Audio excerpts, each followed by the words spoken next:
Okay. Okay, thanks, Wallace. So we'll call the meeting to order. And I think Claudette, you've got everybody that's here now. How can I get that here?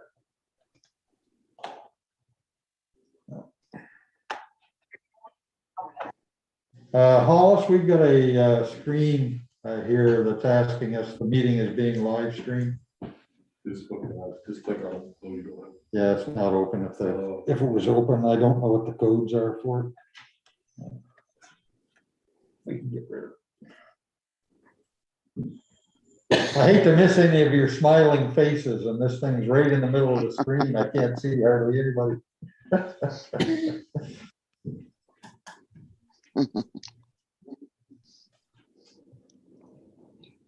was the screen. Yeah, sorry. about that. Is Wade Greenlaw on?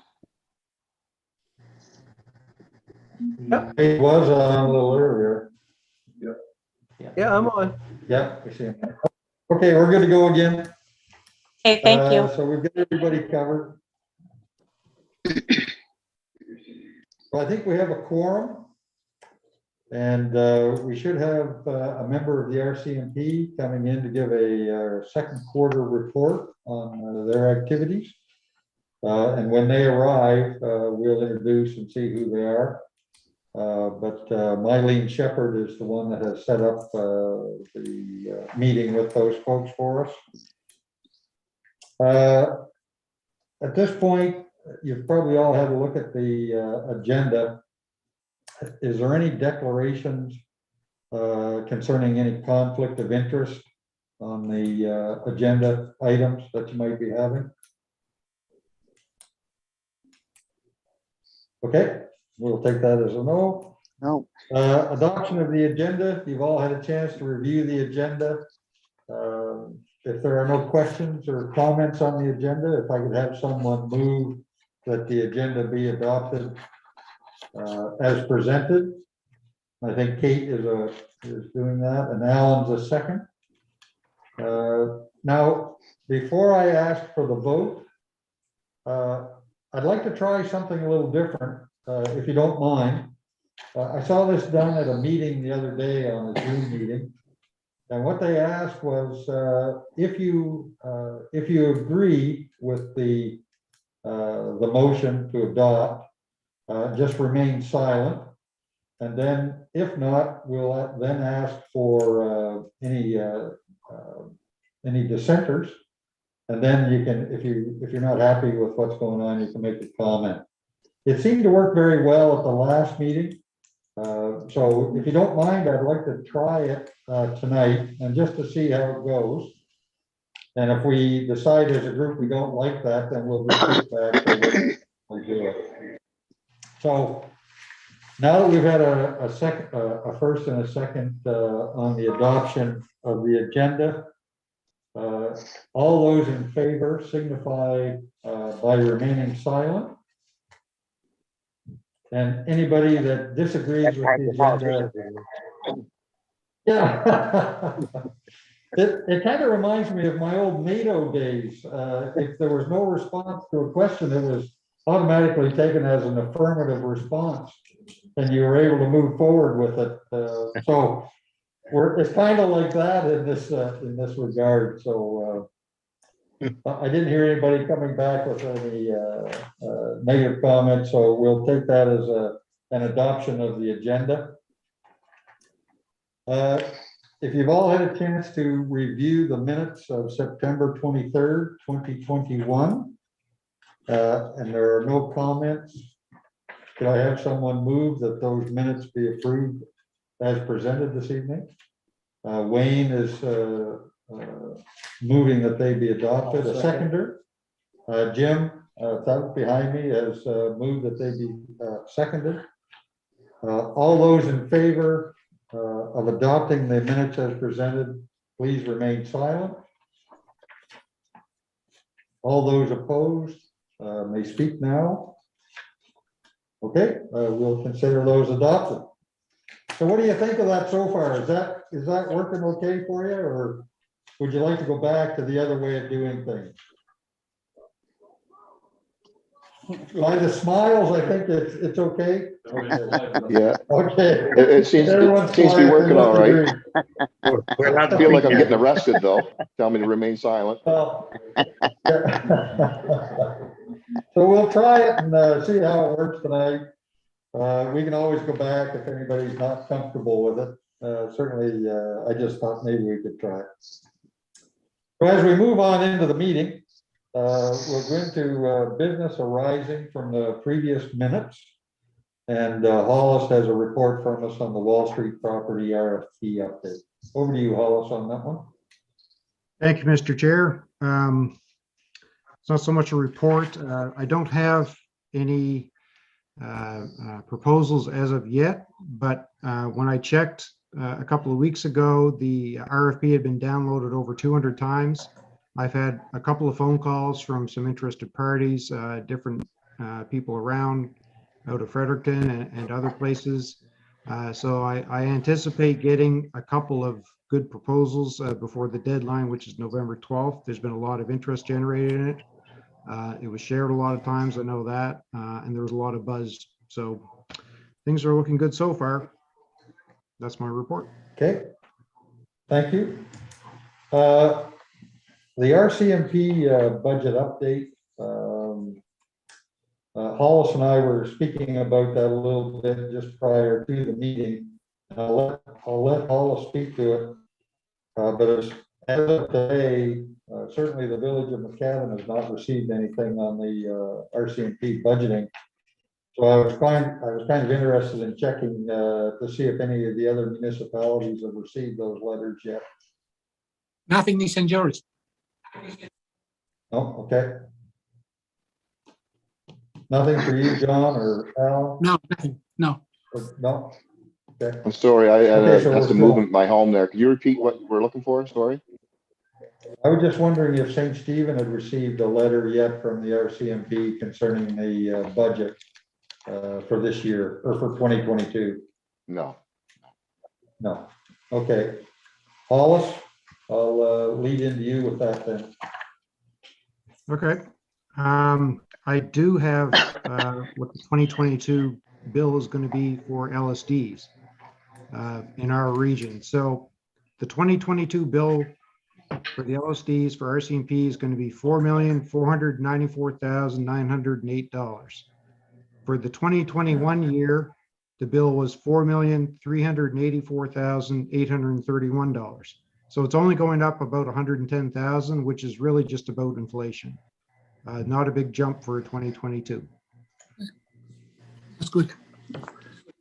So I thought that was pretty good news. If that carries on to the municipalities and the other LSDs, that's probably a good thing, because I know I was quite worried about this 20,000 or 20% increase that the RCMP members were getting, and how that was going to translate into our new budgets for 2022, for budget preparation for 2022. So if it remains at that rate of inflation type thing, then I'm not so concerned about it. Alan?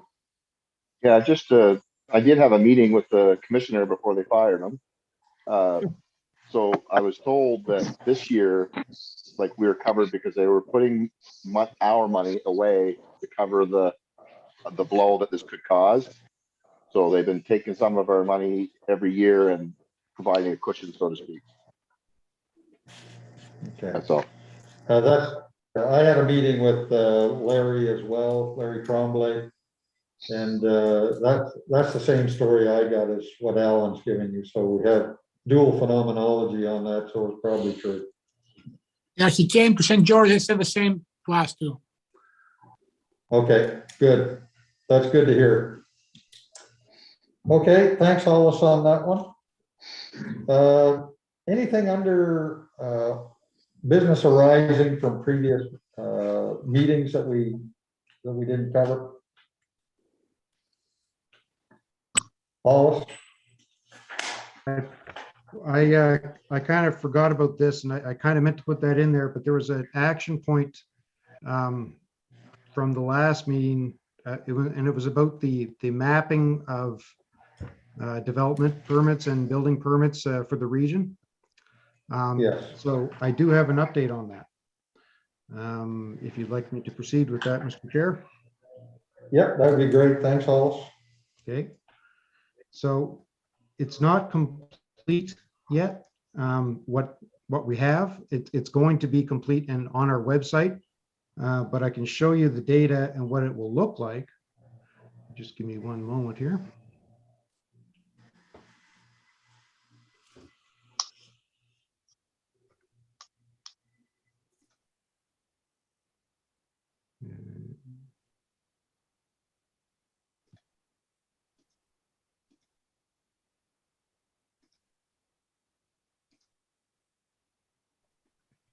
So this gives you an idea of the mapping of the interactive mapping that we have, that we are developing, of all of the, where the building permits are and where the development permits are. And it's something that's going to be ongoing, and we're going to embed on our website, so you'll be able to look at any time to see where all the development is happening. That wasn't the one I wanted to share. Give me 1 second here.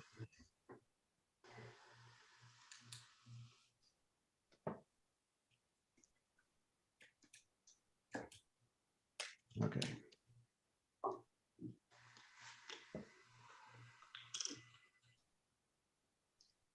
That's the one I wanted to share. It's a more of a dashboard that tells you where, all of the development, all the subdivisions are, and you can drill down by zooming into this map, and it tells you each. And if you go to each one, it'll tell you more details as you click on them. So we should have this up and running within the next month. And this is all actual data. But as a general idea of where all of the building permits are going, where all the development permits are going, basically it's everywhere. There isn't one concentrated area. It's everywhere in our region. Anywhere, Harvey, McAdam, Blacks, well, the Pro. The only things I don't have shown on here, of course, are going to be Campobello, Graminan, and Blacks Harbor, because we don't have that data. But otherwise, this is all of the development in our region. So I just wanted to share that with everybody. Great. Thank you.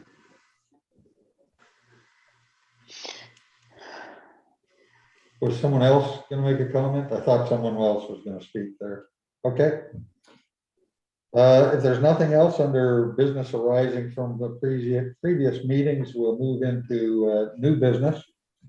And Glenn Hawkins wanted to have a little chat with us about new policing committee.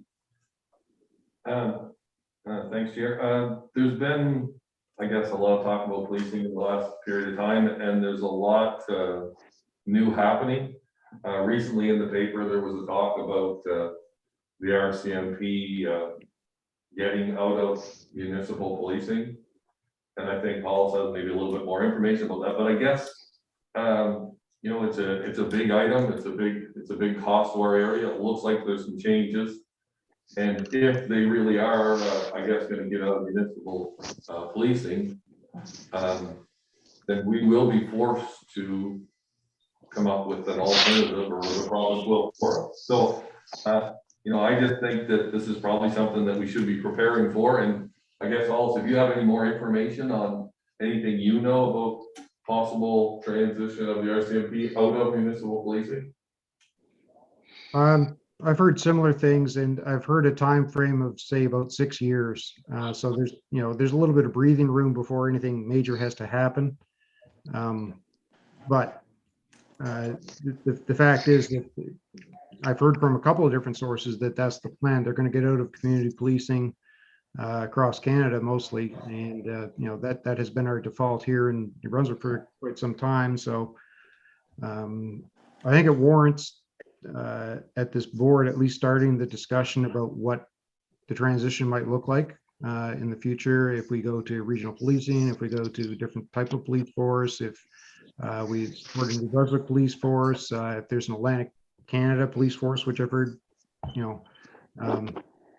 but I think it'd be better to get out ahead of it early rather than try to react at a later time if a different kind of announcement comes. But again, that's up to this board if you want to start that discussion and go ahead with that.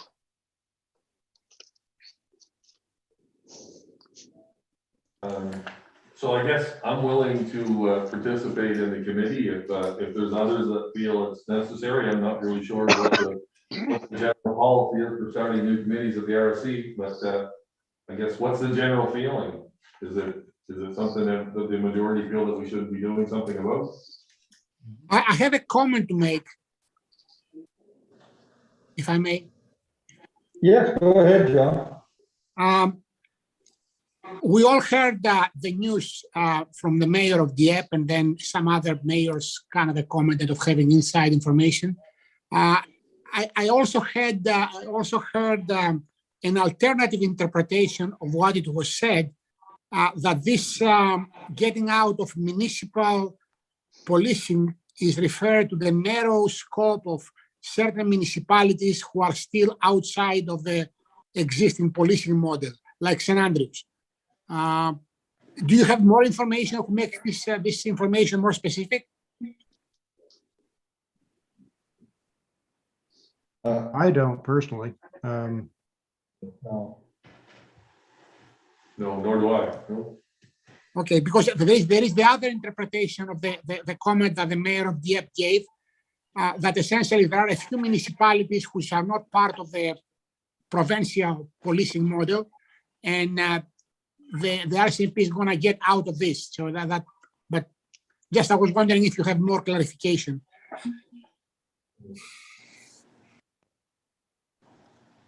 John Craig, did you have something? Yeah, yes, just a couple of things. It's good that we're starting that discussion now, because even with the RCMP that we have now in Blacks Harbor, and I'll speak just about Blacks, is that if you ask them to do any extra work or check a certain area, the answer that we get is that we're too busy. Because of COVID, we're running ragged. We can't go here and go anywhere. So they don't even show up for our meetings to give reports. We don't get reports from them. So I think it's I think it's great that we start the discussion, because right now they don't seem to be doing what we ask of them, or they can't do anything more than what they're already doing. So it's probably good that we start looking at our own police forces. So, yeah, we have a couple of people. I don't know what St. Stephen or St. George is, but right now, if you ask any of the RCMP to do anything, check a certain building because we're getting complaints, they said, well, we can't guarantee we'll be there. That's the standard answer we get. At St. George, we have a better experience. I mean, our CAO has a very good rapport with the local, I don't know, call him surgeon or commander, whatever his title is. And in general, they're very responsive to concerns. The only other issue that exists with the RCMP is the cost is expensive, but sometimes you get what you pay for. And in general, that is we're concerned about a potential hefty increase given the union agreement that they reached. But we don't have any major problems. So can I ask a question? Yes. To St. George and St. Stephen, do you get monthly reports? No. No, we don't get monthly reports. So we spend but close to $500,000 a year for policemen. We don't even get a monthly. Our biggest part of our budget is for policing, and they don't even show up to tell us, give us a report of what's going on or anything. So where all the other departments have to give reports, and they stopped doing it here a couple of years ago. Yeah, they did that to cut costs, of course.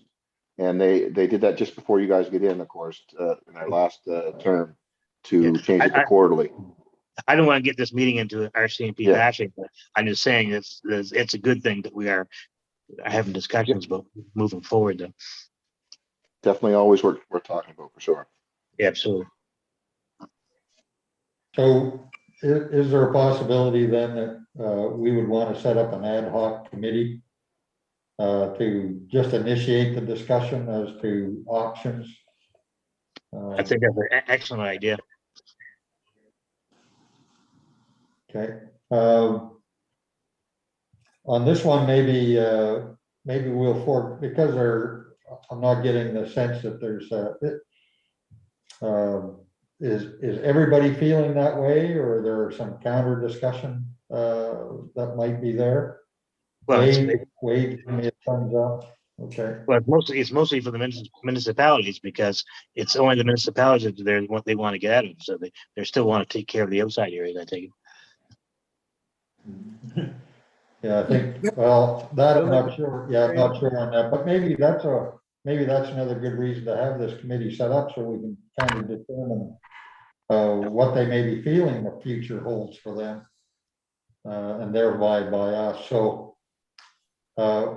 Glenn, what kind of a committee were you thinking? 4 or 5 people? Yeah, I don't think it takes a big group, and I don't think it's just that if we want to get information from, if we want to get information from the province on policing and what's going on, how do we presently do that?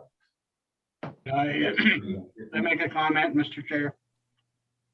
Certainly, Sam. Yep. Might I suggest that where it is preliminary, and Glenn seems to have an interest in that and a handle on it, that perhaps just for a few months, 2 or 3 months, we have Glenn as a liaison with the provincial command, whoever that is for the RCMP, and try and gather some information to see, exactly what direction they are going in, and then once we obtain And we could that, also, then have a committee. Yeah, I will second that. we could also, we could also have him speak with the Minister of Public Safety. Yeah. To There's no see point having what they're. Yeah. And then we can kind of get a better feel for Yeah. I don't really see I think that of having a committee until there's something for the committee to do. Or maybe Glenn could start the process off if he's willing, and then report back, say in 3 months, and then form a committee at that time. I agree with Sam on that. I agree too. If we created an ad hoc committee, usually an ad hoc committee will have a deadline that they must report back by. So their mission is to review the policing situation, say in Region 10, and report back. I don't know which directions. I think maybe that we should have 3 or 4 people working on that committee, not just one. And I think a deadline of unrealistic. I think we need to spread it out and say that it would take at least 6 months to get any kind of report back within. Once we find out what the right questions are, then we have to find the right answers. So it's a 2-stage thing, getting the right questions and then getting the right answers. So I would like to make a motion that we create we could call it a policing review committee, an ad hoc committee that would report back to the board in 6 months. So we have I guess we have a motion on the table. I'll second that. And Ed is gonna- But now that we have it seconded, now we can have some discussion on it. John, you had a comment. Yes, I think that we are a bit in the dark, and I believe that the motion is very fine. I would just think that maybe we should table it and revisit it maybe in a month or 2. Right now, Commander Tremblay, or whatever his title was, is not existing. I don't know who is replacing him. Like if a municipality wants to find out from the RCMP what's going on right now, I don't even know who is the person who has replaced him temporarily. Making any attempt to scope the situation in the darkness will be not particularly fruitful. Maybe after, if we have some more information, and Glenn can be our ears and eyes with the minister and with the RCMP and report back in a month, and then we can actually revisit the question. That's my suggestion. Mayor I John. support exactly what, Yeah, I support what John Duckratis is saying too. I agree. Okay. John, Craig? Yeah. I agree with the two worships also, and I agree with what Sam had brought up, that we wait a month or two and let Glenn do some preliminary investigation into it. But when we make that committee, every municipality's got to have a person on it when we do it. But right now, I think right now my schedule is full for the next month or two with budgets and a new council. So, but I like to be on that committee when it does start. Okay. Okay. Jim, would you like to hold off on that for a couple of months? He made a motion to table. Yeah. I think John did. If he Yeah. has a seconder, then it can be tabled. Okay, do we have a seconder that would table it, Alan? Okay, so we have a seconder.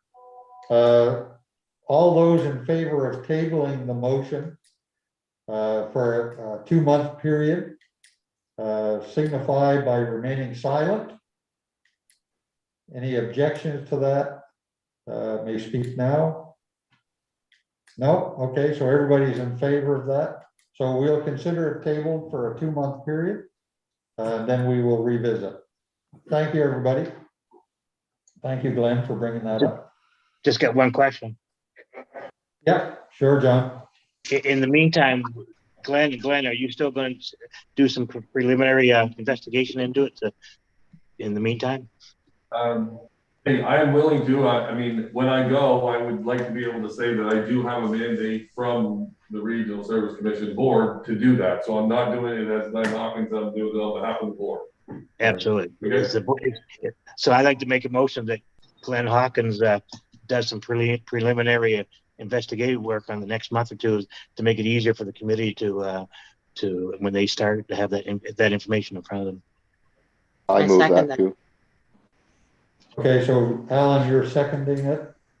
All those in favor of having that motion adopted, that Glenn would represent us to gather some preliminary information, signify by remaining silent. Anyone opposed? No one is opposed. Motion carried. Thank you very much, everyone. Just a note there, Yeah. Mr. Chair. Sorry. You're saying 2 months. I don't think we'll be meeting in December. We usually don't. So Well- beyond 3 months, we go until January. Okay. Well, we can amend that to 3 months if you're amenable. John? That's fine. Yep. Okay, we'll amend that motion to a 3-month period. Okay, thank you. So that'll take us into January. Yeah. Good discussion. Thanks, everyone. Well, now, anything else under new business that we didn't cover? Okay, we'll move Question. into. A question to Hollis. Hollis, remember I asked you if I had a chance to speak. Is there opportunity coming up? This is the time. That's what I thought. Okay. Okay, All right. So I do have some new business. Alan, you have the floor. Thank you. Thank you very much. What I'm going to be talking about is healthcare, doctors, recruiting doctors and nurse practitioners. And what's wanted me to make this, why I wanted to have this discussion was I attended a meeting with our local MLA, the head of the hospital here in St. Stephen, et cetera, and many like Steve Bachman, some leaders in the community that are heavily involved in that matter. And what came out of that meeting, they kept repeating St. Stephen, St. Stephen. What are you going to do, St. Stephen? And it started to kind of bother me a little bit because we're talking about bringing doctors to an area. It's not just for town residents. It's for the the whole area, whatever that area may be. Like I don't want to say a St. Stephen doctor's going as far as St. George, but St. George or Blacks will have that same issue up their way.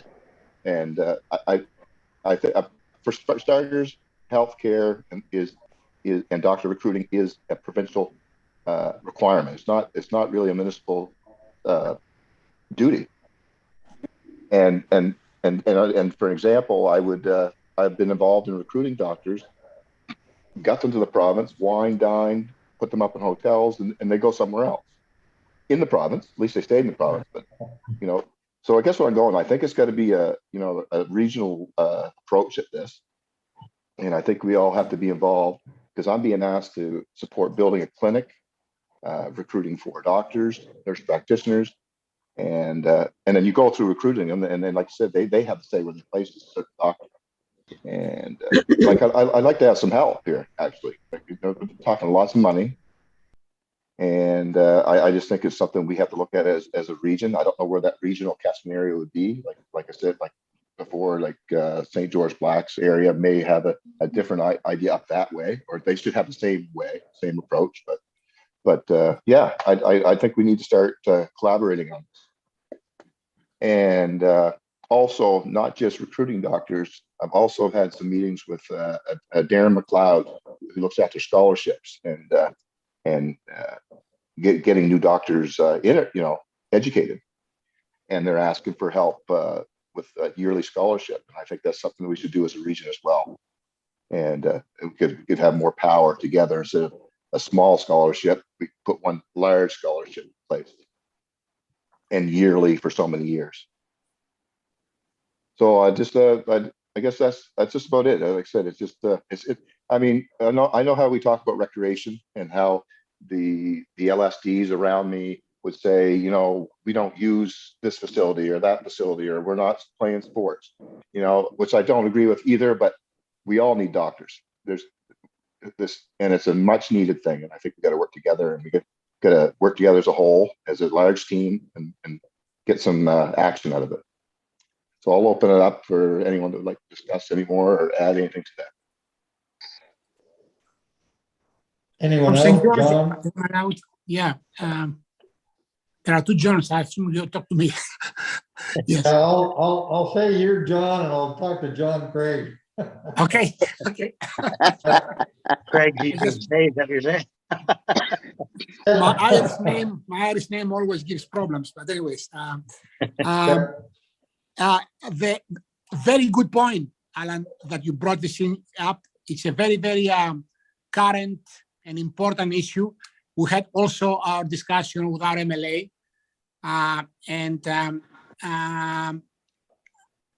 we are actually doing already some of the things that we don't want to do. Like we are paying for a clinic in St. George.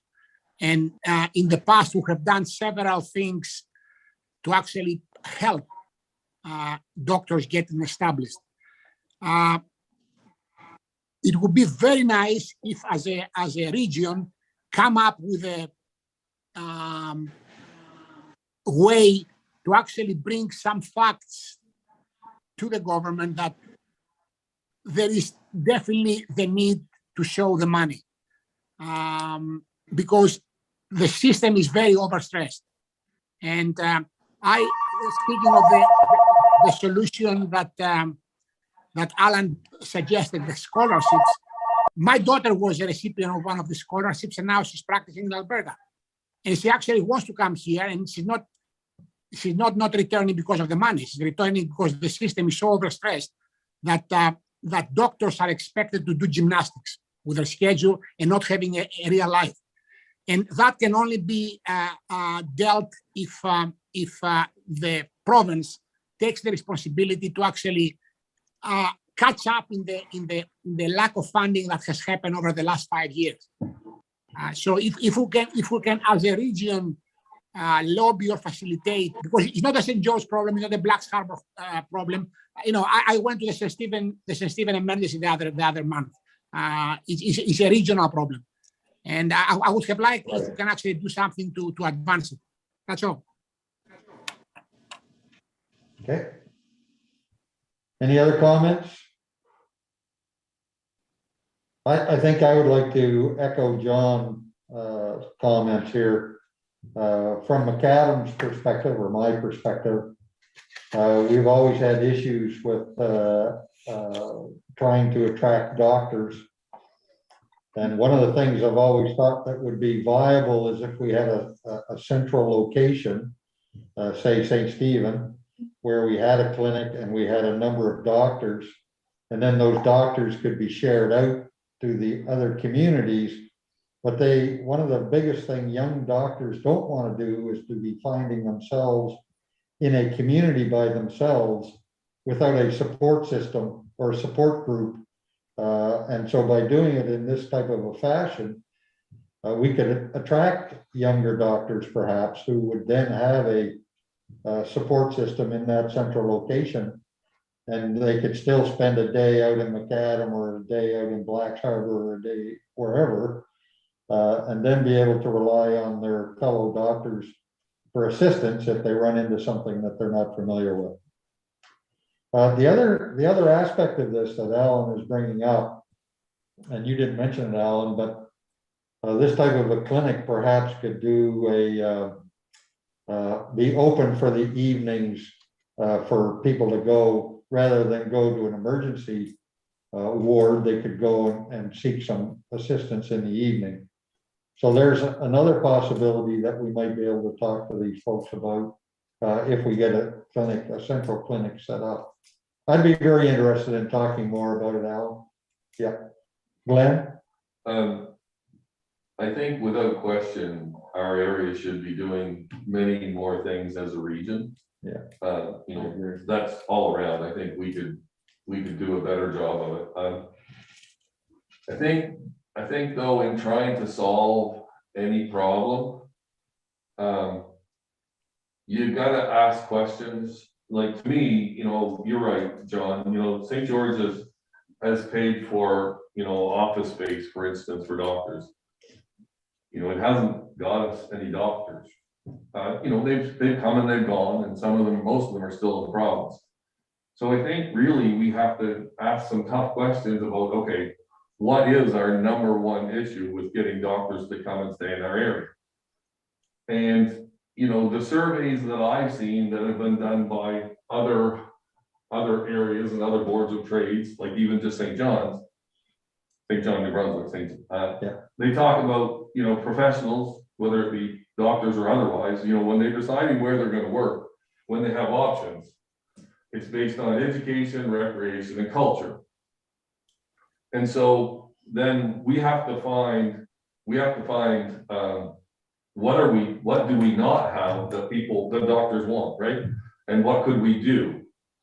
And, you know, office space is obviously not doing anything to get us doctors, really. So it might be isn't the best way to spend money, but I guess really the big thing is, before we try to fix the problem, we have to really start to understand what is the reason doctors don't want to come to Charlotte County. So, yeah, and so that would be part of the discussion, I suspect. But I think Alan's onto something here. If we decide that we want to try and investigate this further, then maybe we can get a group of us together and have some discussions on it and see where we want to take it. But I think from the nodding heads that I see, I think we're kind of on the right track here. And so how do you want to proceed with that, Alan?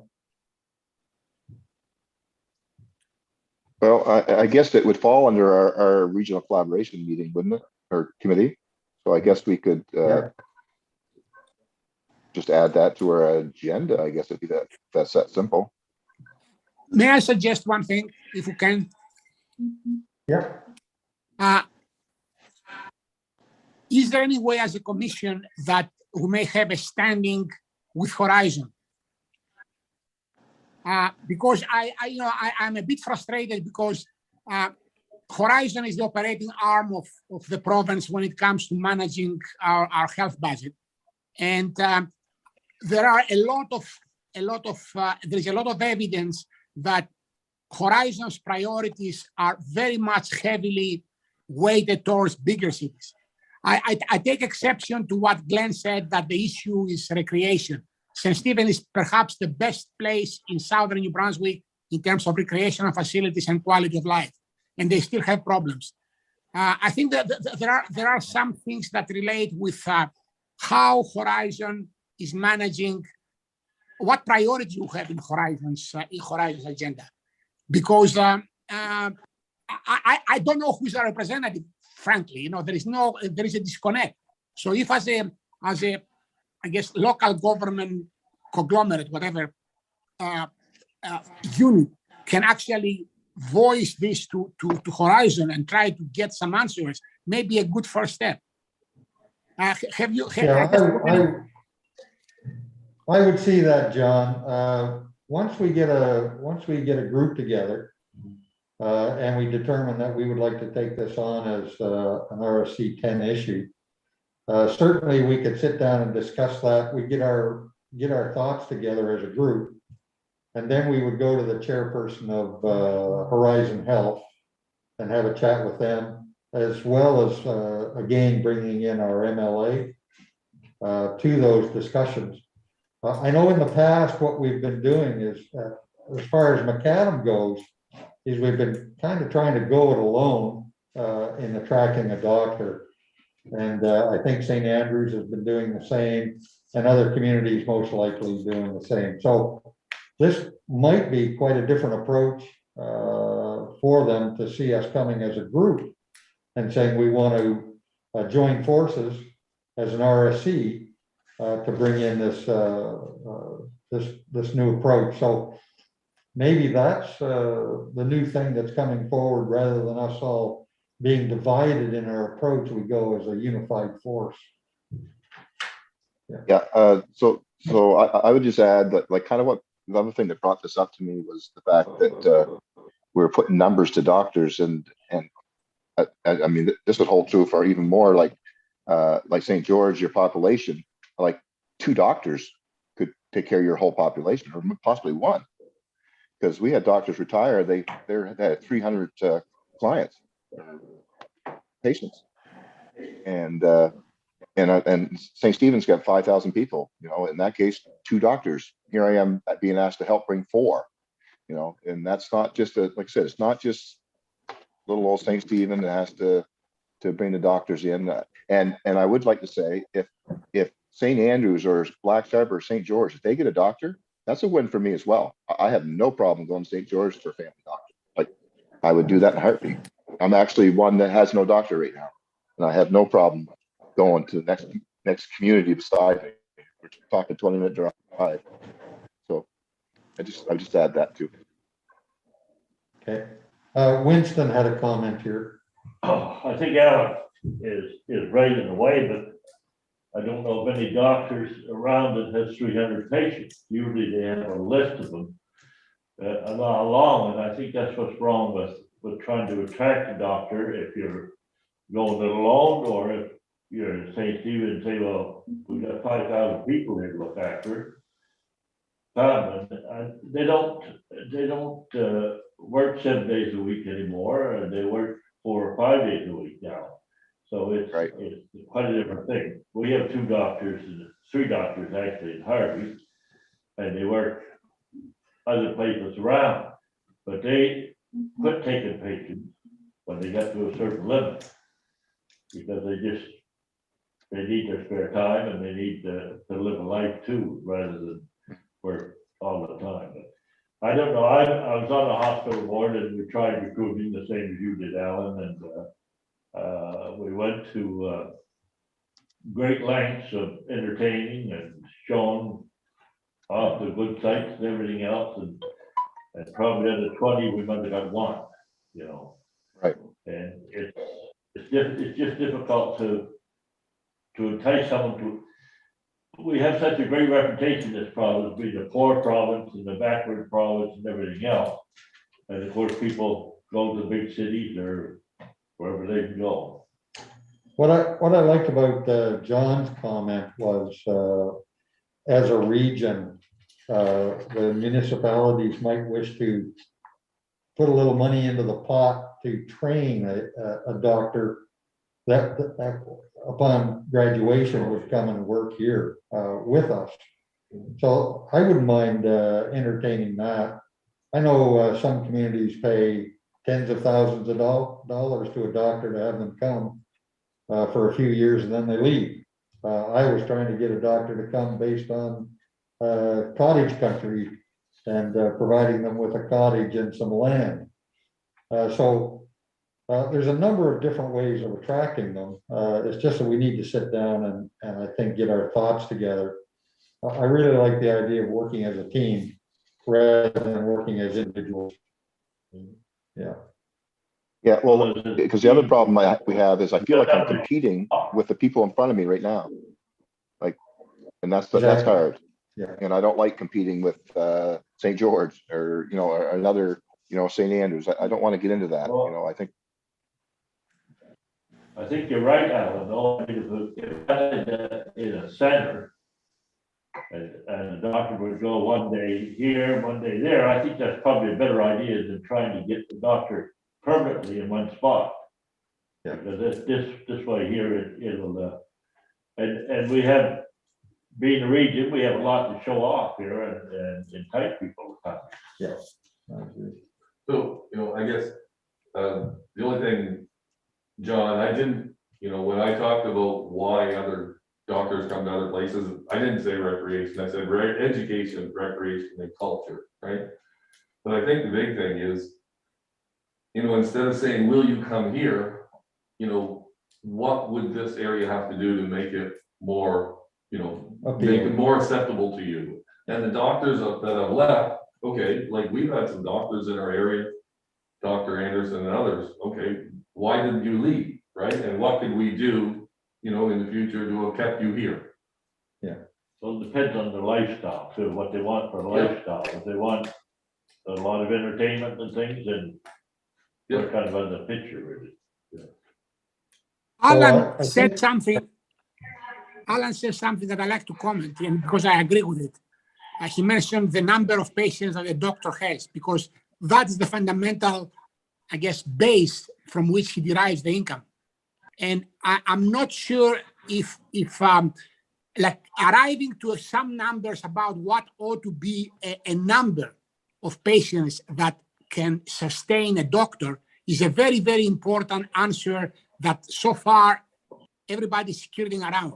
That's why you have doctors like St. George who are working part-time here and part-time in St. John, and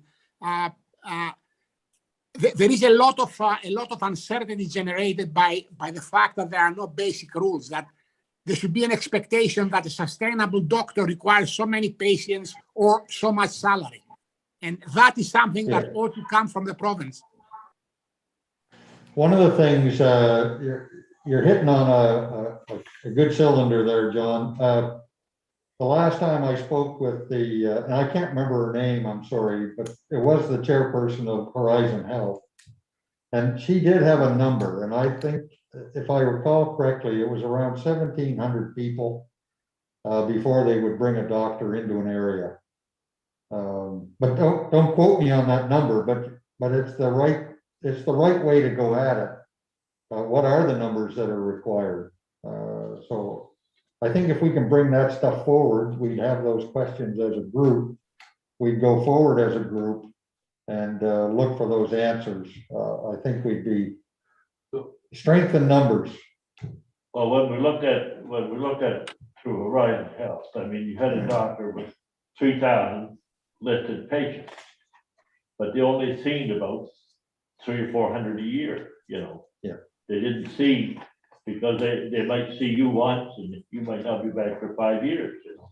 So it's, you know, it's the 1,700, it sounds great, but, you know, whether they could do 300 of those people a year or 350 or whatever, you know. Yeah.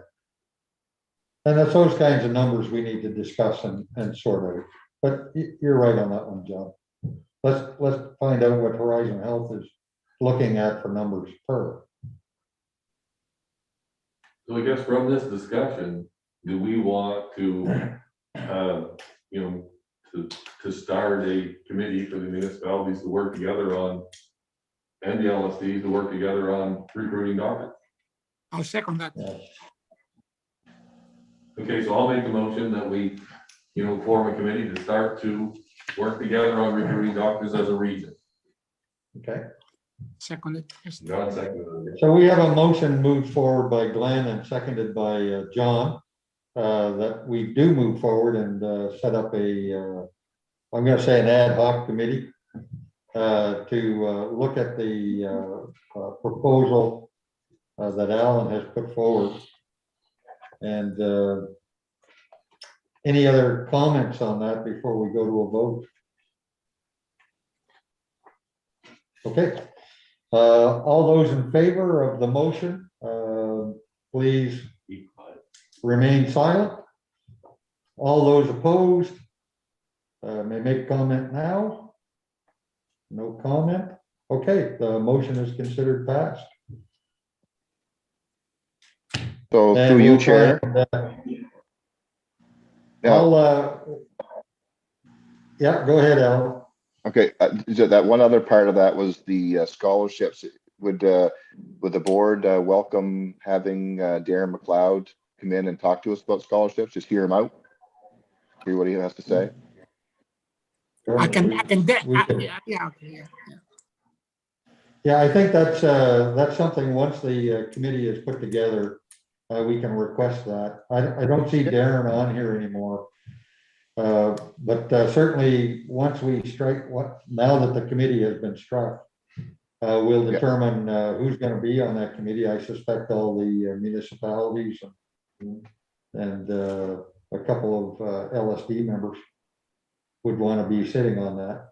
But we'll hold on. When did you want to get this started, Alan? Right away, or can we wait a month to kind of form the committee? Well, I know I'm getting hammered pretty hard now. You know, I got the press pushing me, I got the community pushing, emails, calls. You know, it's critical stage now. I mean, it's too bad it got to that. We knew this was an issue back when we actually did get together and have meetings. With our change in government a while back, we used to come quarterly in the previous government, but we haven't done that now. Not criticizing, I don't want to get into that, but I'm just saying we should get more active with our province on what's going on and help work together, just like we need to work together. We should be working together with our province as well. So we're not all doing the same thing parallel and not accomplishing anything. So, but yeah, let's get this group together, and then we can talk about bringing in people like Darren McLeod that can tell us about scholarships to help promote getting doctors our way, or guaranteeing that, or yeah, I'm good with just getting this going. Thank you. And thank you, everyone. Okay. Question here. Go ahead, Sam. Might I suggest that when the committee is formed, that it not be exclusively LSD members that are on the board. There could be members from the general community at large that would have some expertise as well, that may be able to help us out. Okay, I don't have a problem with that. You know, Hollis, one or two people from, you know, maybe from the health, you know, industry, you know, in the county. okay. Wade, I see your hand going there. No, I Yeah. just think it's great, and you can count me in to help. I'm just, the big thing I look at is, do we have any expertise going out there and recruiting doctors? Do we know what we're doing? Are we just, you know, so we should make sure that we've got some expertise, we've got some experience out there, so we know what we're doing before we go do it. And the committee probably, you know, hunt around to get some professional people that could, you know, act as advisors to us, so we're not just, you know, winging it. Okay. I see. Mr. Chair, Dennis? I'd recommend that you try and contact Heather Chase. She works for Horizon. She's very good. She's got a lot of knowledge and research into that for sure. She was one of the people that went to our meeting every quarter. Who is that? Can you repeat that, please? I didn't hear it. Whom you are referring to? They were suggesting Heather Chase. Okay. Yeah. We can approach her. Does anybody know her? I don't know Heather. Yeah, I think she works for Horizon too, so I don't know if that would be a conflict. Okay, maybe if you guys don't mind, I'll have Dennis approach her, since he knows her. And we'll see if she'd be willing to give us the benefit of her expertise on this item. So what I'd like to do is, if you don't mind, I'll have a chat with Hollis, and we'll set up a, would you like to have our preliminary meeting as a Zoom meeting in a couple of weeks from now? Or would you like to have it as a get-together? I'm not quite sure what our capability is going to be. Maybe a Zoom meeting would likely be best. Yes. Zoom Okay. meeting. Chair. Okay. I've got Winston wants to, sorry, Kate, as soon as I get Winston talking, I'll come back to you. We can work as individuals that try and recruit doctors, but it's got to go through Horizon Health, the province anyway. Right. Because they have to get the billing numbers, they have to get everything else, so you're gonna have to involve, Horizon Health. Or the government, the health department, the government maybe. Yeah. Okay, that's good. Kate? Mayor Henderson and our committee in St. Andrews did go through this when we were building our wellness center, and we were able to recruit a new doctor. So you might, he's not here tonight, but, and I'm not going to speak for him, but he may have some expertise on this, on you know, warranting a doctor. He's not with Horizon Health, but he has some expertise in recruitment of a doctor, because we were able to successfully get a new doctor for our wellness center. Thanks. Okay, thank you, Kate. John? I just want to actually play the devil's advocate for a moment and say that if our common approach is to reflect community needs, the time to get expert opinion may be after we define our needs. And what I'm concerned a bit is that going to Horizon and getting the advice from Horizon on what needs to be done may be, to some extent, potentially a conflict for the person who's going to advise us, because they are part of a problem. I have several reasons to believe that Horizon, the way it is run, the way that it's funded, the way that they set its priorities, is part of the problem. So having advice from a person who is on the Horizon system may not serve us well. Okay. We can approach it in a number of ways. I think if we initially get together as a group and kind of determine what is acceptable to us as a group before we go outside, I think that would probably be a preferable methodology to begin with. So why don't we have a first meeting amongst ourselves, and then we can do that in a couple of weeks and just kind of bring our thoughts together, and then go for some expertise after that. I think that would work better probably. So why don't we, I'll try and get Hollis. Hollis and I will try and set up a meeting for a couple of weeks from now. Can we specify a time at this point? Mr. Chair, did you want to ask for maybe those that want to volunteer for this committee, maybe just let me know. You just send me an email or something like that, so we can get a list of who's interested. Yeah, that would be the simplest way of doing it. And then, yeah, a couple of weeks from now, it would be fine if you want to set it up now, or you want me to maybe next week send out once we know who's on it, send out an invite for something the following week. Make sense? Okay, that sounds good to me. Is that acceptable to the group? Okay. Okay, so we'll send out an email early next week, seeing who wants to be on this committee, and then we'll set a meeting for a couple of weeks from now, and we'll initiate that discussion. In the interim, if you can think of some things that we might want to bring up, such as in this discussion, it might be helpful. Just a couple of thoughts would be sharing of doctors, setting up a central clinic. I can't remember, a walk-in clinic in the evenings might be something that we would want to discuss, that possibility. So things like that that you might want to bring up at that initial meeting. Certainly the idea of the scholarship is a good idea too. So there's some other things that might come out of that. Yeah. Sorry, Al. Through you, Chair. Yeah, you can send them through Yeah. me or you can send them through Hollis and we'll try to collate the ideas. Probably through Hollis would be better. We'll collate the ideas and then we'll bring them forward at the meeting. So just one more comment that I'd like to put in everyone's heads. One of the things that we do come into when we're trying to recruit doctors is one doctor doesn't want to work by himself, and 4 doctors seems to be the number where they're comfortable and working as a group and supporting each other. And that's next to impossible for one small community to bring in 4, but maybe we together could bring in 4 and I don't know wherever we decide to put them, but I think that's one of the hurdles that we have. That's one of the reasons, another reason why I'm talking with you folks tonight about it.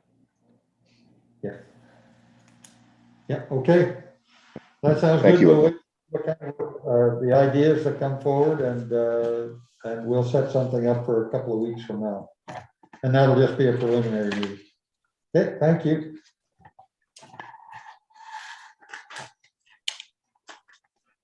Did you have anything else to add, Hollis, before I close that one off? No? Nope. Going over to committee and staff reports. The executive director's report, Hollis. Thank you, Mr. Chair. Just before I start on my report, if you saw me working here, I was texting back and forth with Corporal Hanson. They were trying to get into the meeting, but they're having difficulties with the phone access and they can't access it through computers or something like, I'm not sure why, but so they send their apologies and I told them we'd work it out and, maybe next meeting, if there's time to have them come back, they're willing to do that. So, but they do send their apologies. They were watching on YouTube, by the way, so they did catch all of your discussion. So, so executives directors report. You have what I sent out to you. Our waste is pretty much exactly on track of where it should be. No surprises there. We've got a bunch of things that we're finishing up. The landfill gas piping is complete, but the flare reconditioning is not yet. So we've had some delays in getting people and getting parts and things like that. So that's still ongoing. We are getting cell 12 as ready as we possibly can, so that in the spring the liner can be installed. We're also trying to. The intention is to send out the tender for liner after tonight's hopefully successful budget vote, because that's in there. And then so we can get the liner secured as early as possible. Liner is one of those things that supply chain is going to be a problem for because it's resin and things like that. So the sooner we can get that ordered and get here, the better. We sent a whole bunch of stuff to auction recently. We were hanging on to some stuff partially because we wanted some extra pieces of equipment for people to drive around the site if they needed to and things like that, but we no longer really need to do that. And we've replaced a couple of trucks. So we've sent, I think, 4 trucks now, the sander truck, the white goods truck, there was a 1/2 ton, and there was that old Louisville dump truck we had, and there's a whole bunch of other small equipment stuff, and that auction actually happens tomorrow. So it's nice to clear out some of this stuff that's been hanging around. The old backhoe, we got the new backhoe actually, I think it was yesterday, the day before. I think we signed the check for it today on the new backhoe. So that's here. Other than that, our public drop-off area is doing extremely well. We're getting a lot of good feedback there. And it's having the intended effect of people going there and doing their own sort. So they go there with a truckload of stuff. Garbage goes here, recycling goes over here, and then oh, look, I can put paint over here in proper place, and, you know, the electronics go there, and construction debris, like, and, but people are really liking it. A lot of good response. And I think it really does help to remind people that they can bring anything they want to us, and we will dispose of it properly. I had a guy call a couple of days ago because he's been hanging on to some liquid mercury for 50 years. Didn't know what to do with it. So he called me. I said, we can handle that for you. Just bring it on out. So, you know, things like that are good, because the last thing you want entering the environment is things like liquid mercury. On to planning. So again, record activity in building permits. In fact, last week was our record week. We had 34 permits applied for and out the door in a week. It's never happened. And it's the last week of October, so I don't really understand, but it is what it is. I included in the report some figures about how much of the building permits we actually, because we don't keep the permit fees, we hand that back to the municipality or the province, as the case may be. So I included back what we've done so far year to date on the permit fees, just so you can see what you're actually getting back on those. We are improving efficiency at the planning office, mostly out of necessity because of the workload and the anticipated workload. If local governance reform makes a bunch of changes to us, I know that our planning department's going to be flat out swamped and all kinds of things. So we've just installed a new it's our own internal cloud filing system, electronic file system, and then we are moving forward with the electronic building permit system and all the processes that go along with that to improve that workflow so it's not so strenuous. Big thing is accuracy as well, making sure there's not duplicate records being, and version control. So a lot of that work's happening right now. And in our cooperative regional stuff, we are going into our 4th year with our recreation implementation person. I just got the application through to the province for their support there. They're 75% support of that salary. So October 20th saw the unveiling of the new Passamaquoddy educational panel installed at St. Stephen Coastal Link Trail segment. I went to that event. So there's more trail activities happening, even though it is wintertime. Some other news. I had a call from ELG about PPP, and I sent you guys all that information that I got on the PPP program, the designated materials regulation. That's a fact. That's a thing going forward. I have started a conversation with the other executive directors about how we approach this now. The language is a little vague, but we are named in there. And it said that they are supposed to consider our already existing infrastructure. So things like our recycling building. Some of the other regional service commissions have entire sort stations on the go with employees and everything. So we're trying to present a united front, and my concept is we need a united voice when we deal with Recycle NB and industry.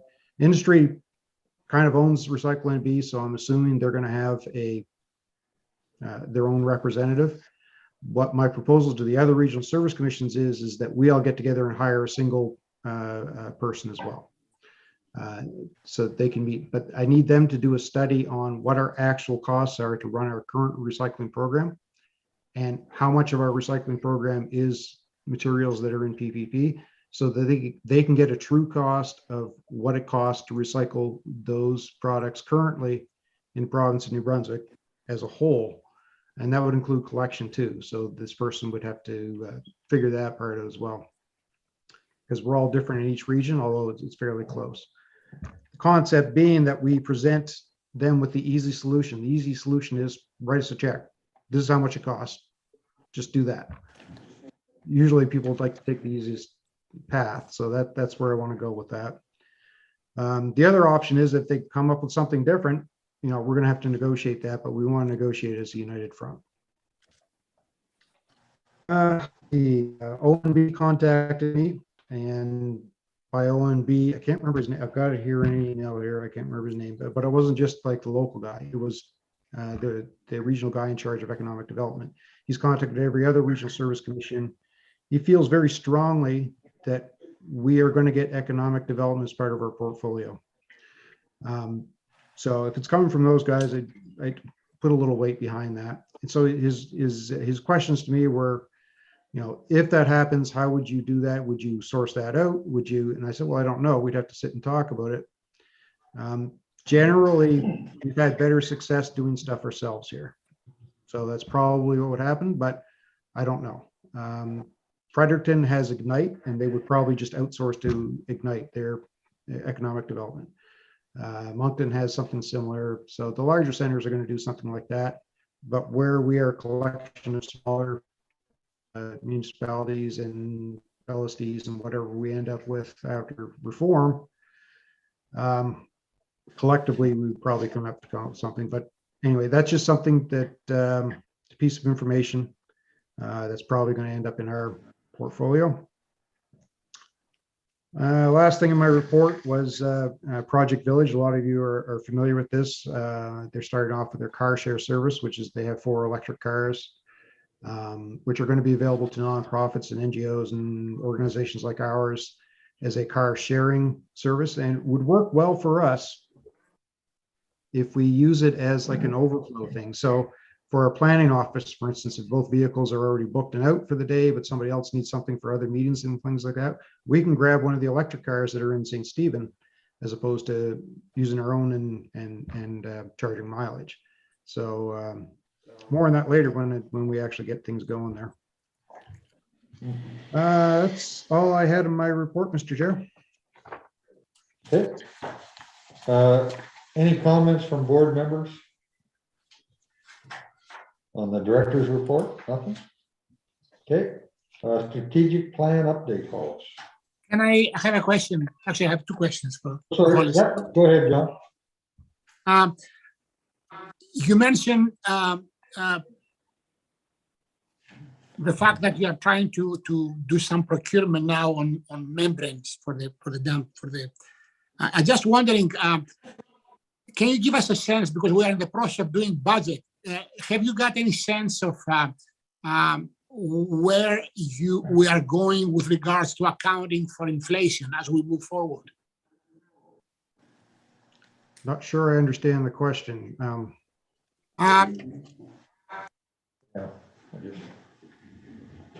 The question is that Go ahead, John. Hello? Yeah. Go ahead, John. We have seen, particularly in the private sector, we have seen some significant increases in cost for procuring things like equipment or plastic. You mentioned resins. These are not like marginal inflation things. They are like 30, 40, 50% type of hits.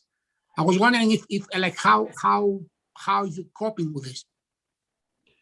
Well, with the budget that you're about to vote on here in about 20 minutes, we've done the best we can at figuring out what those costs are going to be, or budgeting for those costs, and then we do our best in trying to keep within that budget. That's about all I can do now. Like in terms of when you say inflation, things that we do control would be, for instance, wages. So there's a cost of living increase for wages annually, and we built that into the budget as well this year.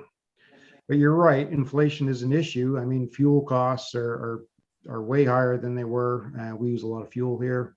The liner is going to be higher than it was last year, I'm sure. I don't have a final, but I have to put that out for tender and see what we get back there.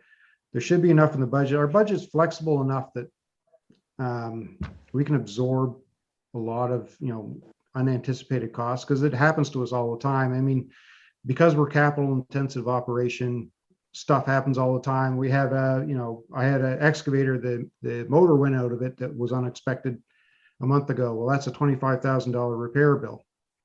We can absorb that kind of thing in our particular budget the way it is. Okay, thank you.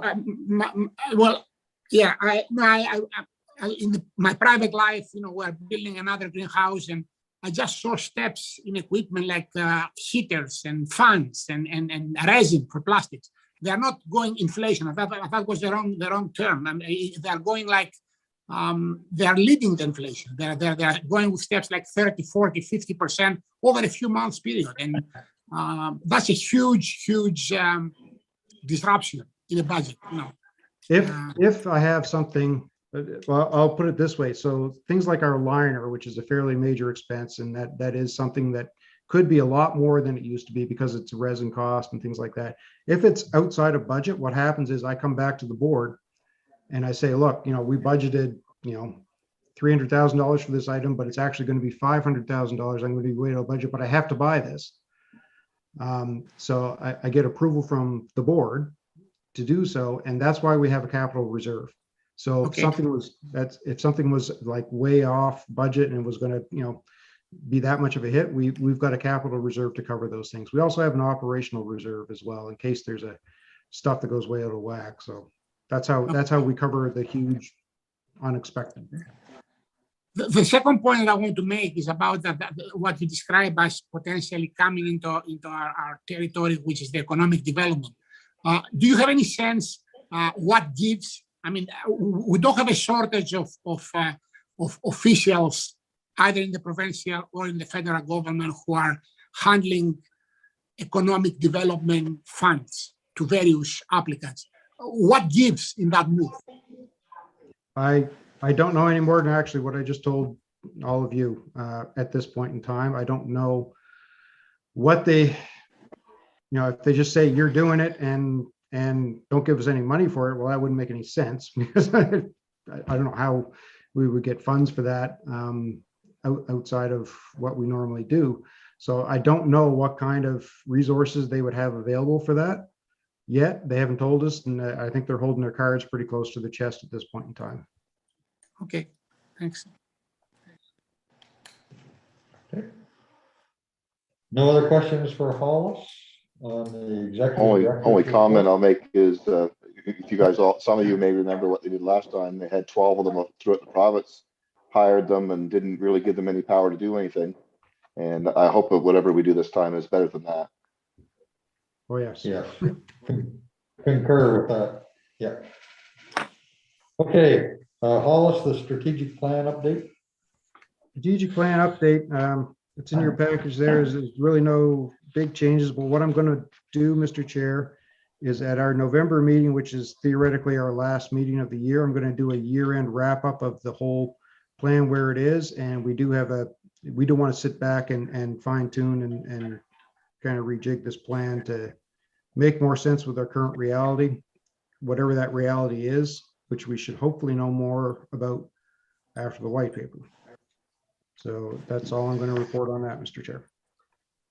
Okay, thank you.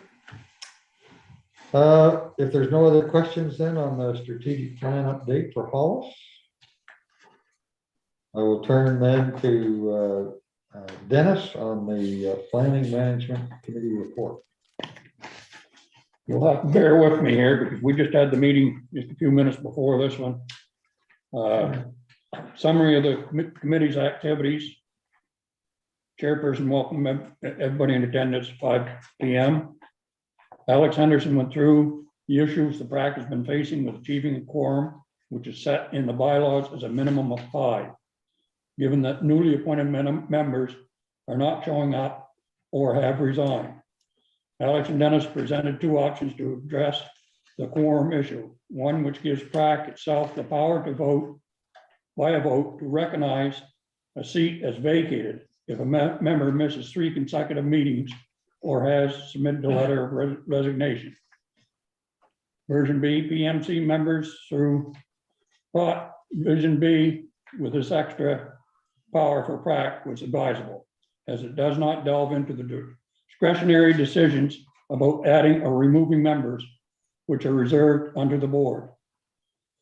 Dennis recommended that Matt Rouleau, resident of St. Stephen, who had applied to join PrAC in the summer of 2021, be appointed to the PrAC for a 4-year term, subject to his continued availability. Dennis also recommended that Brian Cornish be reappointed to the PrAC for a 3rd term, subject to 6.4 of the PrAC bylaws, as the board has failed to find an acceptable candidate. Now, there was something that was missing here in the thing, but first, I'd like to make a motion to remove Courtney LaRue off of the PrAC. She is an LSD Manor Sutton representative. She has missed 3 consecutive meetings. Alex tried to contact her by phone several times and by email, no results. So I move that Courtney LaRue be removed from the PrAC. We have a motion on the floor. Do we have a seconder? I'll second that. Okay, Annette, thank you. So we have a first and second on the motion. Discussion? Okay, there being no discussion, we'll move forward. All those in favor of the motion signify by remaining silent. All those contrary? No comments heard. Motion is considered passed. Mr. Chair, are we talking about the Planning Management Committee or the PrAC Committee? It's the PrAC. Okay, I just had Planning Management on the agenda, sorry. Yeah, but Yes. the Planning Management Committee does the recommendations for PrAC. Oh, okay, my mistake. No worries, Claudette. Thank you. Now I'd like to make a notice of motion to adopt version 8.0 of the PrAC bylaw. This notice of motion, new copy of the 8.0, the bylaw will be sent out to everybody for the review for the 1-month period. Noted. Thank you. It will be voted on next meeting. Okay. And I'd like to make a motion to appoint Matt Rouleau to the PrAC for his 4-year term, subject to his continued availability. Okay, so we have a motion put forward to bring Matt LaRue back onto the PrAC for an additional 4 years. No, for his first 4 years. For his first 4 years, sorry. And Glenn, I think you had your hand up as a second. Yep. Any comment on that item before we go to vote? All those in favor of the motion signify yay by remaining silent. All those opposed may speak now. No adverse comment, so we'll consider that motion approved. Thank you. I'd also like to make a motion to appoint Brian Cornish to the PrAC for his 3rd, 4th-year term, subject to section 6.4 of the PrAC bylaws. Okay, we have a motion for Brian Cornish to come back for an additional 4-year term. Do I have a seconder on that? I'll second that. Okay, Annette seconds it. All those in favor of this motion signify by remaining silent. All those opposed may comment now. Nothing heard. That motion is considered adopted. Thank you. And we adjourned at 5:38 p.m. And that's my report. Okay, thank you very much, Dennis. We'll now turn to the Finance and Audit Committee report, which will be given to us by Winston. Thank you, Chair. Jeff Michaels of RBC Dominion Securities reviewed the investment policy statement, parameters, and current assets allocated. A copy of the portfolio was emailed to the committee members. Mark Porter gave an overall review on how the annual surplus is calculated and the reason for keeping a large sum in the capital reserve fund. The solid waste silo is very capital intense, so in order to keep a tip fee steadily, a surplus is calculated. The annual budget estimates revenue equal to what our expenses are going to be. The US has been a problem for us. It is not a guaranteed source of income. We estimated lower US revenues in the budget as we didn't know how much waste we would receive. As well, we have extra source of revenue as planned. With a capital fund, we do not have to go to the capital borrowing board. Therefore, large capital reserve keeps the commission from going in the hole to buy things. It will be reported back to the board at the end of November what we expect for 2021 surplus to be. Hollis Bartlett discussed the need to purchase more recyclable cars. He shared the cost to purchase of $47,141.25 for 486 cars. With the influx of people moving to New Brunswick, new buildings, etc., we have run short. Dennis felt we should have them available for people who request them. Brian felt that there should be a supply on hand, just not 400 or 500. Heather also agreed with the number. Hollis informed of the cost of freight in the same regardless of the number ordered. The consensus here will purchase the carts and put a call out for residents to send theirs back if they are not using it. Motion, the board purchased 486 blue recycle carts at a cost of $47,141.25, which include HST and freight.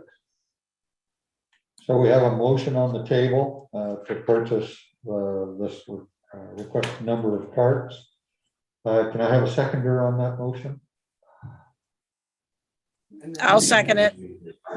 Oh, sorry, who was it? Wayne. Wayne had his, Wayne McCory, sorry, had his hand up first. Thank you, Heather.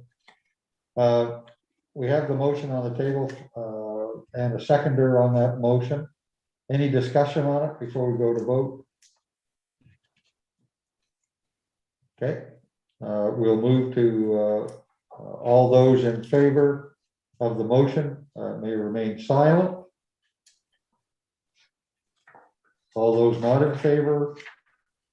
Any statements? Okay, thank you. We'll consider that motion approved.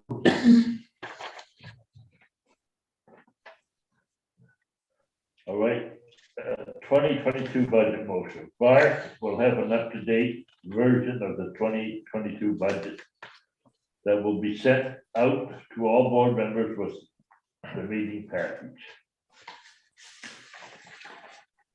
Dennis asked that the 2021 budget resolution be available to the board. Last year's motion was as follows. 20-26 to remove by Winston Gamblin, seconded by Dennis Blair, that the board of the Regional Service Commission of Southwest New Brunswick resolve that the total operating budget for the Regional Service Commission for the 2021 calendar year would consist of a total revenue of $5,845,765 and total expenditures of $5,845,765, as the capital budget would consist of total expenditures of $1,380,000. The 2022 motion, I move that the board of the Regional Service Commission of Southwest New Brunswick resolved that the total operating budget for the Regional Service Commission for the 2022 calendar year would consist of total revenues of $5,913,223 and total expenditures of $5,913,223, and that the capital budget would consist of total expenditures of $1,119,000. we have a motion on the table. Could I have a seconder for the adoption of the 2022 budget? Wayne McQuarrie has seconded it. Is there any comments or questions on the budget? Mark? I would just like to point out that with the recent approval of the doctor recruitment committee, or the new formation of the new committee and the scholarship, there's nothing in the budget section under cooperative and regional planning for that expected expense in 2022. So we might want to consider adding an extra budget amount there. I'm not so sure we can discuss that. I'm not so sure we want to go forward with a cost at this point. Perhaps as we move forward, I'm not sure. 2022 seems it might be a little early for the expenditures of funds at this point from municipalities. I know we're going to be going through our budgets as well, and we're going to be moving them forward before the 15th of November. Comments on that, I guess, is what I'm looking for from the board. Your thoughts?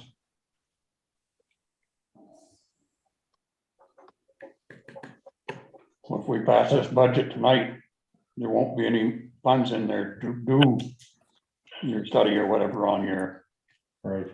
But we strike committee or anything else. at this point, though, Mark, correct me if I'm wrong, but even if we did put that in there, it would be cost shared amongst the municipalities. It would be cost shared with everybody, municipalities and LSDs. Right. Well, that's a good point. I'm not quite sure how we want to approach that.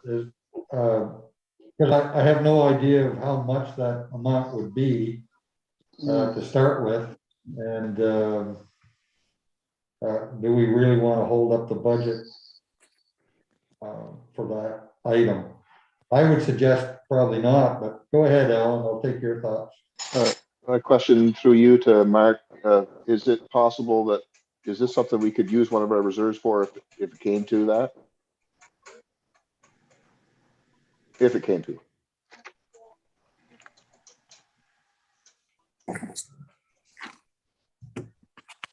Yes, we have a cooperative and regional planning reserve of a little over $5,000. Be a pretty small scholarship. Yeah, no, that's, yeah. But yeah. You know, I don't know if you can hear me. I'm running low in battery on my phone, but I hope you can hear me.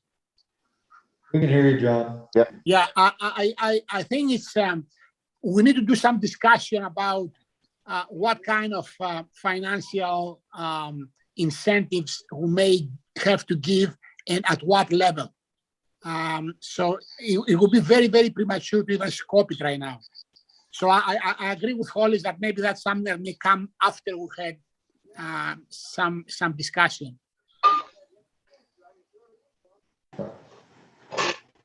Yeah, Wade. I'd have no issues with putting a certain amount in, maybe 20 or 25,000 in there, just to have it in there to see how things develop, so that the initial phase, if we do need to get some consulting help, we do need to get a little study done, we do need to make some contacts or whatever, there is a little bit of a kitty there. And, you know, I don't think there's anybody in the LSDs or the municipalities would complain about a small amount like that if it's going to help this. And I think Al's expressed a sense of urgency here with this. This isn't something we can wait and say, oh, well, let's wait and see how it plays out in 6 months or a year from now, and then we'll put some money in the budget and we got to kind of get to this right now. So that's just my opinion. If we can make an amendment to the budget and add 20 or 25,000 to the regional planning for that, I don't have an issue with it. Okay. I agree with Wade. Any other comments? Sorry, Annette. I agree with Wade.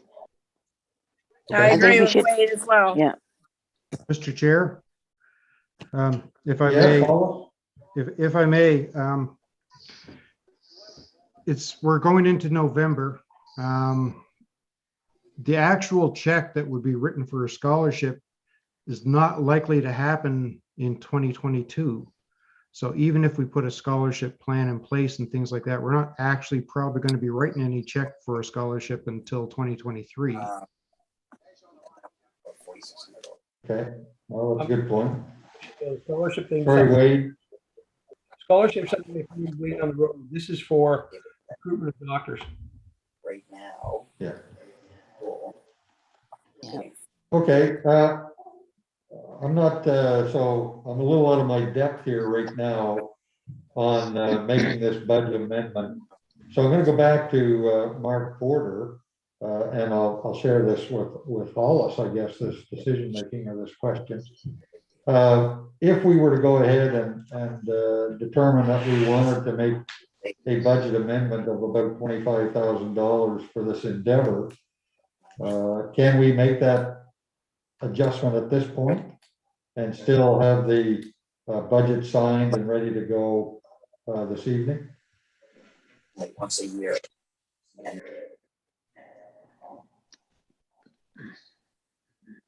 Do you want me to answer that, Hollis? I guess to the best of my knowledge, the budget went out for the 45-day comment period. It's out for the 45-day comment period, and now it comes back. If there's any changes to be made, this is where they're made before they're the budget's finally approved. Yeah, Okay. we don't keep sending it out for another 45-day review. No, it's done right here. That's done. So You need a I vote. guess, can I have someone then make a motion to adjust the draft budget by $25,000 for the research potential for a new clinic or a potential clinic?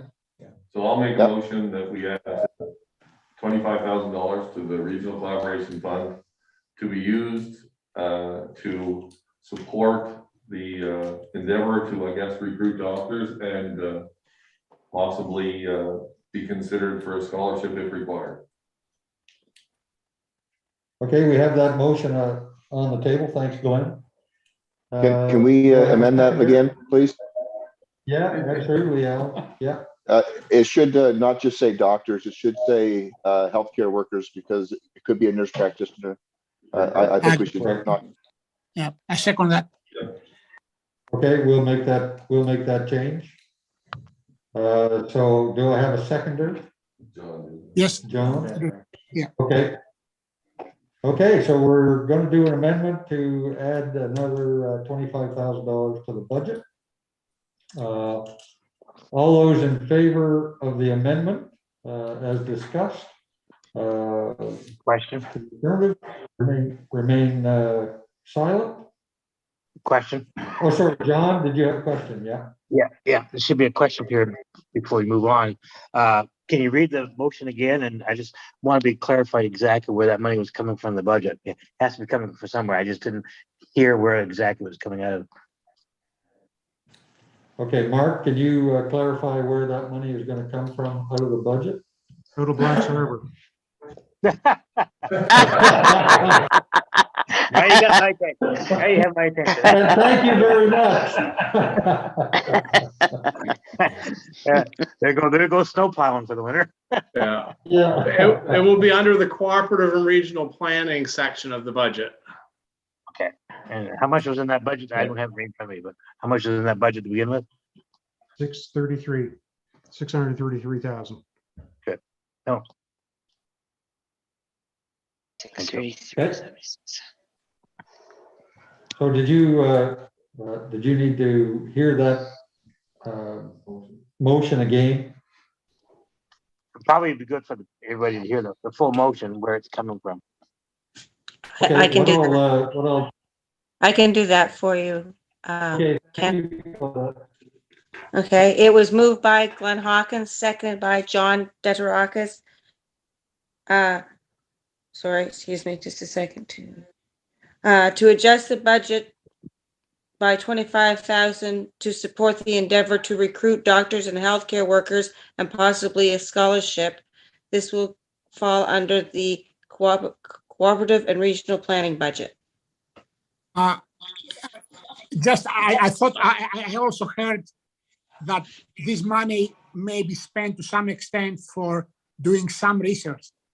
Like we may want to get someone to tell us what can we do, who may not be part of Horizon or whatever. So I thought that is money set aside for that committee that includes a scholarship potentially. Okay, it says, John, to support the endeavor. The endeavor, So, yes. Yes. Okay. Everybody's okay with the motion now? Okay. So the motion has been put forward. It has been amended. All those in favor of the amended motion signify a yay vote by remaining silent. All those opposed may speak now. We will consider the motion passed. Thank you very much. Hey, I appreciate everybody helping out with that one. I think it's a good move forward. Thank you. Winston, anything else? You have the motion to accept the budget. Okay, so now we'll step back to the original motion, which was to accept the budget, the 2022 budget, with the amendment of the 25,000. Can I have a seconder for that motion?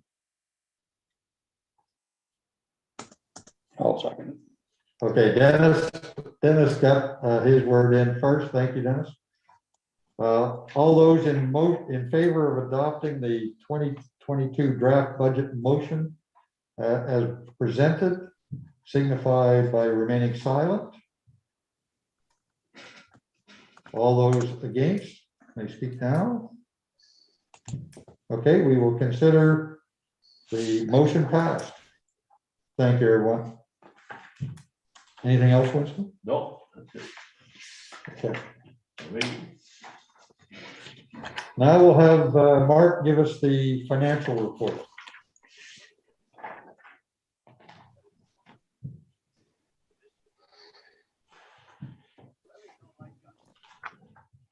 Oh, you're muted, Mark. There, that's better. There. That was a good financial report. All right, we'll start with comparative balance sheet. So as of the end of September, we have a little over $2 million in our bank and cash on hand, and that's due to our large surplus here this year so far of 1.3 million. A little more than what we would have wanted or expected, I guess. Trade receivables are about 600,000, a little bit of accrued interest HST receivable. The reserve funds hold 2.846 million. Closure funds hold about 1,729,000. And that in itself is still about $200,000 higher than what the closure liability is at this point in time.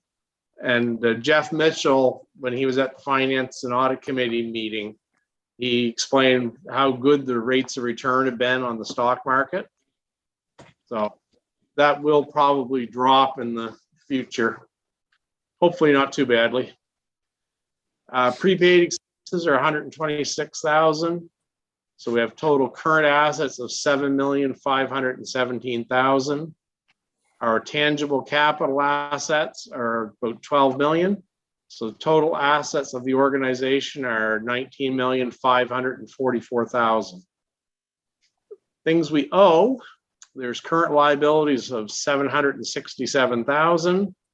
The long-term liability is the landfill closure liability, which is the closure and post-closure fund, 1,508,000, for total liabilities of 2,275,000. And in our accumulated surplus, we have various components. We have a local planning capital reserve fund of around 50,000, solid waste capital reserve fund of 2,583,000. We have 3 operating reserve funds, which can be used for operating purposes if the board makes the motion. Solid waste operating reserve is about 182,000. Local planning operating reserves around 20,000, and cooperative and regional planning operating reserve is about 5,000. And the rest are the regular operating surpluses of the funds. Next page. I think we'll go to the summary income statement. As time is getting on. So total revenues this year so far are 5,115,000 for all 3 different silos. The total expenses are only 3,810,000, so that's why we have a surplus of 1,305,000. Our corporate expenses, which are the board governance expenses and administrative expenses, are right on where they should be this time of year. The next page is our solid waste services department. And as in other months, our foreign waste is up. Right now, it is at the end of September, it's equal to our full year budget because the waste just keeps coming and coming. Also, special waste is our alternative daily cover material. It's already over our annual budget for revenue. Western Valley, the revenue there's going to be over for the year, I believe. And our industrial, commercial, institutional revenue, it is also pretty high compared to our annual budget, but we had estimated that it would be that much lower because COVID had just hit at the time we'd done the budget the previous year. And my estimate was our revenue is going to be about 946,000 for our industrial, commercial, and institutional waste for this year, which is still far short of the 1.2 million it was a few years ago. So hopefully COVID will basically go away and everything will be back to normal. Yeah. We have that large second previous year surplus coming in still. And under other revenues, we have a gain on the sale of investments, and that's related to hauling money out of the closure fund in May. A little bit of other revenues, not much there. The big expense changes under the landfill. We had a big budget item for process improvements, so I'm not going to get to spend all that this year. Most other things are pretty good. Capital expenditures, the cost for doing the public drop-off was quite a ways under budget. And same with other capital projects. We seem to fare pretty good on our quotes. And the budget item there for the transfer to the capital reserve hasn't been done yet. Local planning. Everything there is pretty good. We have a surplus so far this year of 5,592, and cooperative and regional planning, it's got a loss of 2,507, and that's really related to sending out all the regional recreation information this spring and the rest of the website. I think that's all I have to say about that. Any questions?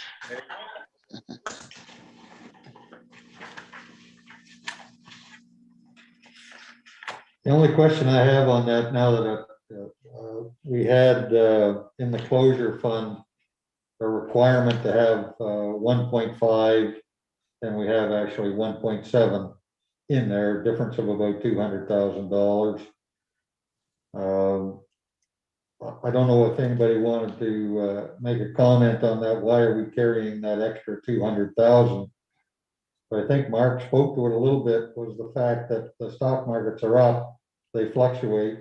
So it might be good to have a little extra in there in the event that the stock market moves downward. And so that we're not looking at a large sum to bring that back up to the 1.5. Am I on somewhat of the right track there, Mark? Yes, you are.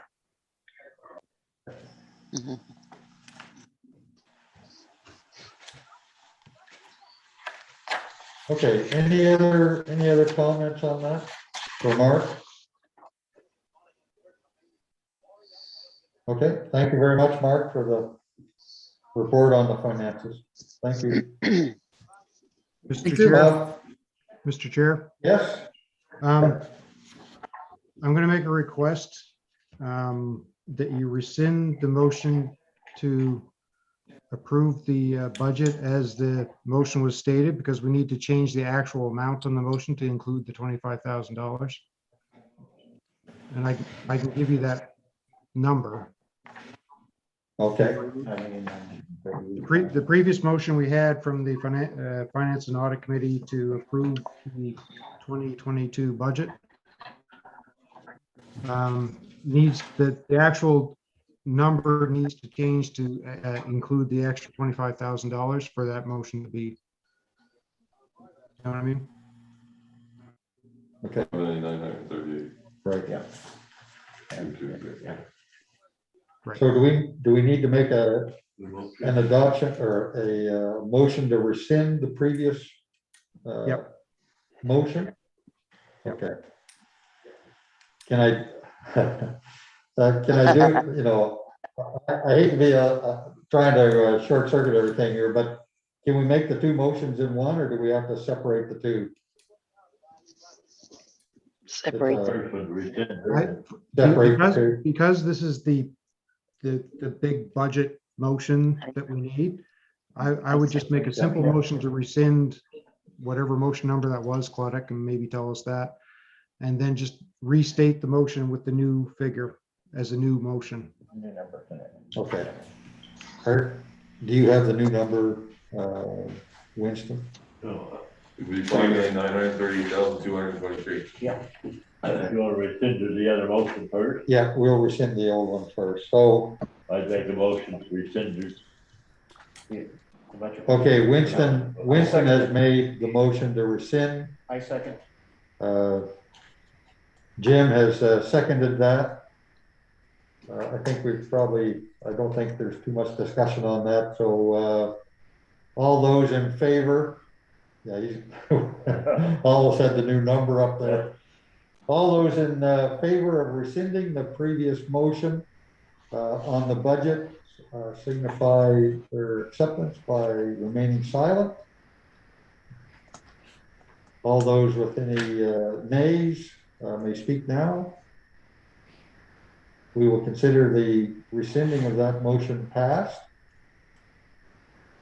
And Winston, I'll ask you to read again the new motion. I move that the Board of Regional Service Commission of Southwest New Brunswick resolve that the total operating budget for the Regional Service Commission for the 2022 calendar year will consist of total revenues of $5,913,223 and expenditures of no. Change the number. Well, change this number here, but it's a change over here too. Both, yeah. Both. $5,938,223 and total expenditures of $5,938,223, and that the capital budget would consist of a total expenditure of, does that change? No. No, $1,119,000. Okay, thank you, Winston. We have the motion on the floor. Can I have a seconder? I'll second it. Okay, Dennis is going to second that. Any discussion? We'll move that motion for acceptance. All those in favor remain silent. All those who would vote nay on that motion may speak now. Okay, Thank you very much. We'll consider motion passed. And I think that's everything on the agenda for that point. I'd like to see if I could get a little bit of feedback on the way we've been doing our motions this evening. Is everybody okay with the way we're trying to do that? Okay. Yeah. Okay, thank you very much. Ken, the date and time, for the next meeting? Yeah, we'll move into that now. The date and time for the next regular meeting is November 25th, 2021 at 6 p.m.